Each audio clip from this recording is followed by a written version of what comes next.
അസ്സലാമു അലൈക്കും വറഹ്മത്തുള്ളാഹി തആല വബറകാതുഹു. അൽഹംദുലില്ലാഹി വസ്സലാത്തു വസ്സലാമു അലാ അശ്റഫി റസൂലില്ലാഹി വഅലാ ആലിഹിൽ ഫായിസീന ബിറിദല്ലാഹ്. അമ്മാ ബഅദ്.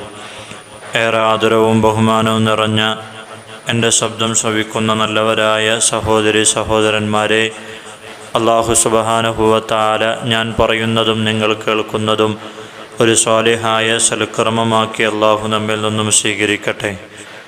സഹോദരങ്ങളെ, ഇന്ന് നാം സംസാരിക്കുന്നത് നമ്മളെയൊക്കെ ഏറെ അലട്ടുന്ന നമ്മുടെയൊക്കെ അമലുകൾ അല്ലാഹു സ്വീകരിക്കാൻ എന്താണ് നാം ചെയ്യേണ്ടത് എന്നതിനെക്കുറിച്ചാണ്. നാം ഒക്കെ നിസ്കരിക്കാറുണ്ട്, മറ്റുള്ള അമലുകളൊക്കെ ചെയ്യാറുണ്ട്. പക്ഷെങ്കിൽ പലപ്പോഴും ഹൃദയ സാന്നിധ്യമില്ലാതെ ആർക്കോ വേണ്ടി ചെയ്യുന്നത് പോലെയാണ് നമ്മുടെ പല പ്രവർത്തനങ്ങളും.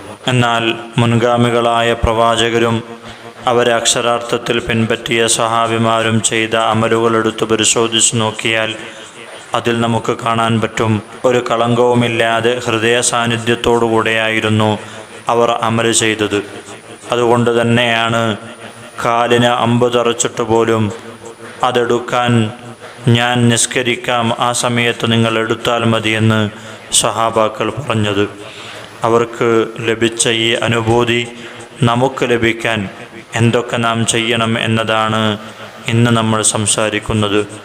അള്ളാഹുവിൻ്റെ ഖുർആനിലൂടെ അള്ളാഹു പറയാൻ, ഇന്നല്ലദീന യത്ലൂന കിതാബല്ലാഹി വ അഖാമുസ്സലാത്ത വ അൻഫഖൂ മിമ്മാ റസഖ്നാഹും സിർറൻ വ അലാനിയ യർജൂന തിജാറത്തൻ ലൻ തബൂർ. ഇന്നല്ലദീന, തീർച്ചയായും ഒരു വിഭാഗം ആളുകൾ, യത്ലൂന കിതാബല്ലാഹ്, അള്ളാഹുവിൻ്റെ ഖുർആനിനെ പതിവായി അവർ ഓതുന്നു. അതേപോലെ തന്നെ വ അഖാമുസ്സലാ, അവർ നിസ്കാരത്തെ നിലനിർത്തുകയും ചെയ്യുന്നു. വ അൻഫഖൂ മിമ്മാ റസഖ്നാഹും, നാം അവർക്ക് നൽകിയതിൽ നിന്ന് അവർ ചെലവഴിക്കുകയും ചെയ്യുന്നു. സിർറൻ വ അലാനിയ, രഹസ്യമായും പരസ്യമായും അവർ ചെലവഴിക്കുകയും ചെയ്യുന്നു. യർജൂന, അവർ പ്രതീക്ഷിക്കുന്നത്, തിജാറത്തൻ ലൻ തബൂർ, ഒരിക്കലും നഷ്ടം സംഭവിക്കാതെ ഒരു കച്ചവടത്തെയാണ് അവർ പ്രതീക്ഷിക്കുന്നത് എന്ന് അള്ളാഹുവിൻ്റെ ഖുർആനിലൂടെ അള്ളാഹു സുബ്ഹാനഹു വ തആല പറയാൻ. സഹോദരങ്ങളെ, ഈ ഒരു ആയത്തിൽ അള്ളാഹു 3 കാര്യങ്ങളാണ് സൂചിപ്പിച്ചിട്ടുള്ളത്. 1 ഖുർആൻ പാരായണം ചെയ്യലാണ്. 2 ഫർദ് നിസ്കാരം അതിൻ്റെ യഥാർത്ഥ സമയം പാലിച്ച് പതിവായി നിസ്കരിക്കലാണ്. 3 അള്ളാഹുവിൻ്റെ മാർഗത്തിൽ രഹസ്യമായും പരസ്യമായും തൻ്റെ സമ്പത്തിന് ചെലവഴിക്കുക എന്നുള്ളതാണ്.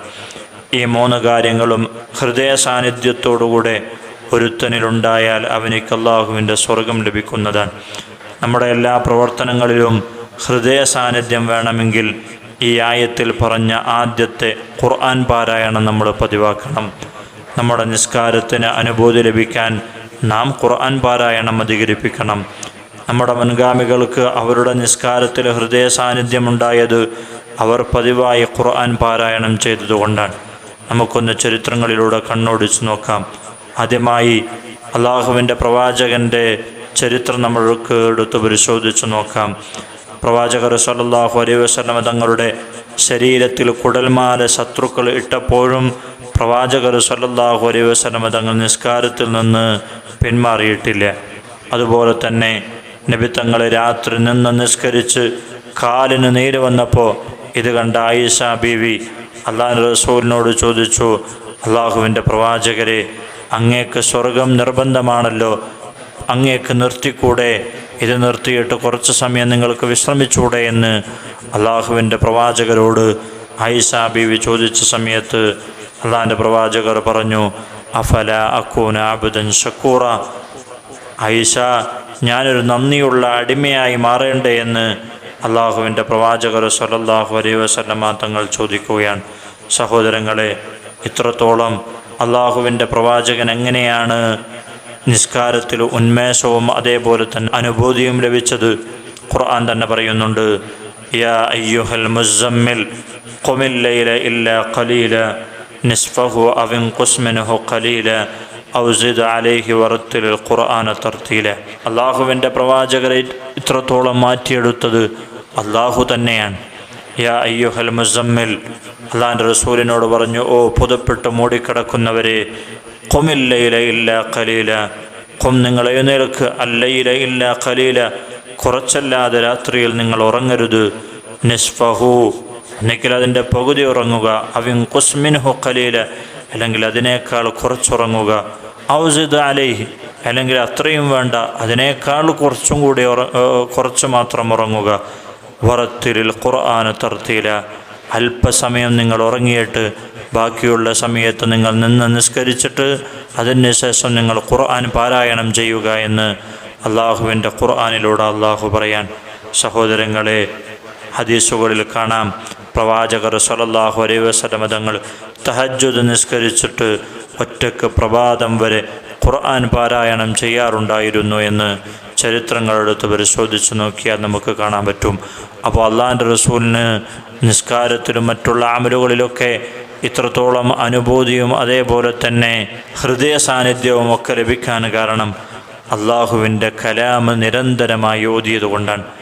രണ്ടാമത് നമ്മൾ പരിശോധിക്കുന്നത് മഹാനായ ഉസ്മാൻ റളിയല്ലാഹു അൻഹുവിനെയാണ്. ഒരുപാട് സ്വഹാബിമാർ നമ്മൾക്ക് എടുത്തു നോക്കിയാൽ കാണാൻ പറ്റുന്നതാണ്. സമയത്തിൻ്റെ ദൈർഘ്യം കാരണം 2-3 സ്വഹാബിമാരെയും താബികളെയും മാത്രമാണ് പറയുന്നത്. മഹാനായ ഉസ്മാൻ റളിയല്ലാഹു അൻഹു അവസാനം മരിക്കുന്ന സമയത്ത് ഖുർആൻ പാരായണം ചെയ്തുകൊണ്ടാണ് മഹാനവറുകൾ മരിക്കുന്നത്.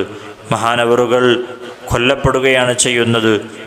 വെട്ടേൽക്കുന്ന സമയത്ത് ഫൈൻ ആമനു ബിമിസ്ലി മാ ആമൻതും ബിഹി ഫഖദ് ഇഹ്തദൗ വഇൻ തവല്ലൗ ഫഇന്നമാ ഹും ഫി ശിഖാഖ് ഫസയക്ഫീകഹുമുല്ലാഹു വഹുവസ് സമീഉൽ അലീം എന്ന് പറയുന്ന ആയത്തായിരുന്നു ഓതിയിരുന്നത്. ആ ആയത്തിൽ ഫസയക്ഫീകഹുമുല്ലാഹ് അല്ലാഹു മതി എന്ന് പറയുന്ന ആ ആയത്തിൽ മഹാനവറുകളുടെ രക്തം പൊടിഞ്ഞു വീണിട്ടുണ്ട് എന്ന് ചരിത്രങ്ങളിൽ നമുക്ക് കാണാൻ സാധിക്കുന്നതാണ്. ഖുർആൻ പാരായണം മഹാനവറുകൾ അധികരിപ്പിച്ചപ്പോഴാണ് നിസ്കാരത്തിൽ അദ്ദേഹത്തിന് ഭാരം തോന്നിയിട്ടില്ല, നിസ്കരിക്കാൻ ഭാരം തോന്നിയിട്ടില്ല. മഹാനവറുകൾ രാത്രി ഇശായിന് ശേഷം വിത്ർ നിസ്കാരത്തിൽ ഒരു ഖത്തം ഓതാറുണ്ടായിരുന്നു എന്ന് ചരിത്രങ്ങളിൽ നമുക്ക് കാണാൻ പറ്റുന്നതാണ്. ഈ നേട്ടമൊക്കെ ലഭിക്കാൻ കാരണം മഹാനവറുകൾ നിരന്തരമായി ഖുർആൻ പാരായണം ചെയ്യുന്നത് കൊണ്ടാണ്. മൂന്നാമത് നമ്മൾ പരിശോധിക്കുന്നത് മഹാനായ ഇമാമുന, നമ്മുടെയൊക്കെ ഇമാമായ ഷാഫി ഇമാമാണ്, നമ്മുടെ മദ്ഹബിൻ്റെ ഇമാമായ ഷാഫി ഇമാമാണ്. ഉമൈദി തങ്ങൾ പറയുകയാണ്, ഷാഫി ഇമാം ഒരു മാസത്തിൽ 60 ഖത്തം ഓതാറുണ്ട്, അഥവാ ഒരു ദിവസം ശരാശരി 2 ഖത്തം തീർക്കാറുണ്ട് എന്ന് മഹാനായ ഉമൈദി തങ്ങൾ പറയാൻ. അതിലുള്ള ഒരു ഖത്തം രാത്രി നിസ്കാരത്തിലാണ് അദ്ദേഹം നിർവഹിക്കാറുള്ളത് എന്ന് മഹാനവറുകൾ പഠിപ്പിക്കുകയാണ്. പ്രിയമുള്ളവരെ, അതുകൊണ്ട് തന്നെയാണ് മഹാനവറുകൾക്ക് ഇത്രയും വലിയ സ്ഥാനം ലഭിച്ചതും. നാലാമത് നമ്മളെടുത്ത് പരിശോധിച്ച് നോക്കുന്നത് മഹദിയായ നഫീസത്തുൽ മിസ്രിയ റളിയല്ലാഹു അൻഹയാണ്. രാത്രി മുഴുവൻ നിസ്കരിക്കുകയും പകൽ മുഴുവൻ നോമ്പ് നോക്കുകയായിരുന്നു മഹദി ചെയ്തിരുന്നത്. 30 പ്രാവശ്യം മദീനയിൽ നിന്ന് ഹജ്ജിന് പോയിട്ടുണ്ട് മഹദി അവറുകൾ. ഇത്രത്തോളം മഹത്വം ലഭിക്കാൻ കാരണം തൻ്റെ വീട്ടിൽ സ്വന്തം ഖബർ കുഴിച്ച് അതിൽ ഇരുന്നു കൊണ്ട് 5000 ഖത്തം തീർത്തിട്ടുണ്ട് എന്ന് ചരിത്രങ്ങളെടുത്ത് പരിശോധിച്ച് നോക്കിയാൽ നമുക്ക് കാണാൻ പറ്റുന്നതാണ്. അതുകൊണ്ട് നാം ഈ മുൻഗാമികളുടെ ചരിത്രം പഠിക്കുകയും അത് നമ്മുടെ ജീവിതത്തിൽ പ്രവർത്തിക്കുകയും ചെയ്യണം. അവർക്കൊക്കെ ഉന്നതമായ സ്ഥാനം ലഭിക്കുന്നതിനുള്ള കാരണം അവർ ഖുർആൻ പാരായണം പതിവാക്കിയത് കൊണ്ടാണ്. നമ്മുടെ നിസ്കാരം യഥാർത്ഥ നിസ്കാരമായി അള്ളാഹു പരിഗണിക്കണമെങ്കിൽ ചില കാര്യങ്ങൾ ശ്രദ്ധിക്കണമെന്ന് മഹാനായ ഹാത്തിമുൽ അസം റളിയല്ലാഹു അൻഹു പറയാൻ. എന്താണ്? നിസ്കരിക്കാൻ നാം നിൽക്കുന്ന സമയത്ത് നാം ആലോചിക്കേണ്ടത്, ഇതെൻ്റെ അവസാനത്തെ നിസ്കാരമാണ്.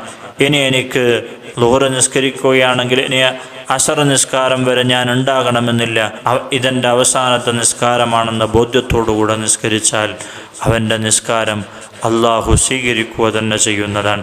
അതുപോലെ തന്നെ അവൻ നിസ്കാരത്തിൽ കൈകെട്ടിക്കഴിഞ്ഞാൽ അവൻ ആലോചിക്കേണ്ടത്, എൻ്റെ മുമ്പിലുള്ളത് ഇമാമല്ല, അല്ലെങ്കിൽ എൻ്റെ മുമ്പിലുള്ളത് മുസല്ലയല്ല, മറിച്ച് നമ്മളൊക്കെ കാണാൻ ആഗ്രഹിക്കുന്ന കഅബാലയമാണെന്ന് അവൻ വിചാരിക്കണം. അതേപോലെ അവൻ്റെ വലതു ഭാഗത്ത് സ്വർഗവും ഇടത് ഭാഗത്ത് കത്തിയാളുന്ന നരകവുമാണെന്ന് എന്നവൻ ചിന്തിക്കണം. അതേപോലെ തന്നെ ഞാൻ നിൽക്കുന്നത് സിറാത്ത് പാലം എന്ന് പറയുന്ന ഏറ്റവും കഠിനമായ ആ പാലത്തിലാണ് ഞാൻ നിൽക്കുന്നത് എന്ന ബോധ്യത്തോടുകൂടെ ഒരുത്തൻ നിസ്കരിച്ചു കഴിഞ്ഞാൽ അവൻ്റെ നിസ്കാരം അള്ളാഹു തള്ളുകയില്ല, അതെന്തായാലും സ്വീകരിക്കുമെന്ന് മഹാനായ ഹാത്തിമുൽ അസം റളിയല്ലാഹു അൻഹു പഠിപ്പിക്കുകയാണ്. അല്ലാഹു സുബ്ഹാനഹു വ തആല നമ്മുടെയൊക്കെ നിസ്കാരങ്ങൾ അല്ലാഹു സ്വീകരിക്കട്ടെ. ആ നിസ്കാരങ്ങളിലൊക്കെ അല്ലാഹു ഹൃദയ സാന്നിധ്യം നൽകട്ടെ എന്ന് ദുആ ചെയ്തുകൊണ്ട് ദുആവസിയത്തോടുകൂടെ ആഖിറു ദഅവാനാ അൽഹംദുലില്ലാഹി റബ്ബിൽ ആലമീൻ. അസ്സലാമു അലൈക്കും വറഹ്മത്തുള്ളാഹി തആല വബറകാതുഹു.